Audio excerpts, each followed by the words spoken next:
There are so many aspects to proportions, and I cover it in every tutorial I've done concerning physically drawing something.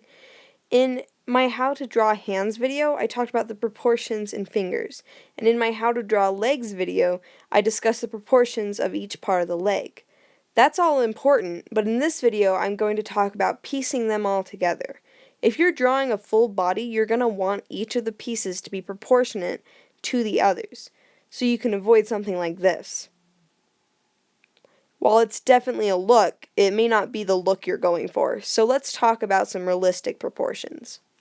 I've seen things around that say the human body should be about 6 heads tall, and I think that's a great baseline. If you can get your figure to be roughly 6 heads tall, you're doing great.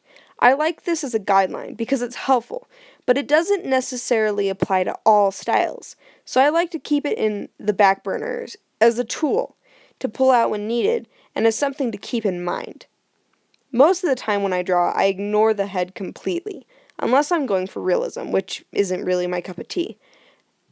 Anyway, unless I'm going for realism, I don't really care how big the head is in relationship to the rest of the body, because I'm doing a cartoon. What I care about is that the legs and the arms and the chest all look proportionate, because at that point, I can draw the head any size I want, and it still looks like a put-together art piece. Look at this sketch of a body that I've done. This is the sketch I do for all of my drawings. The chest is twice as tall as the shape I've drawn for the hips. It's a 2-to-1 ratio, and that's not too hard to remember. Now here's where I add in the arms and the legs. Your legs are going to be roughly 1.5 times the length of your torso, and the arms are the same way.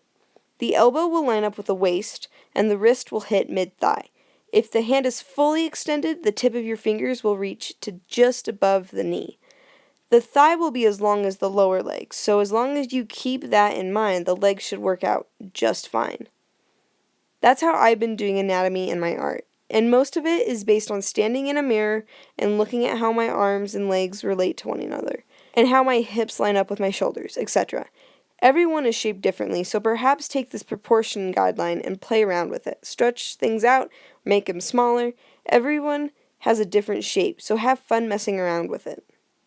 Proportions aren't that hard if you take a second to really think it out. It'll take some practice, but you'll get the hang of it. If you have any questions, feel free to comment below, and I will do my best to answer and clarify anything. See you next week. Till then, bye!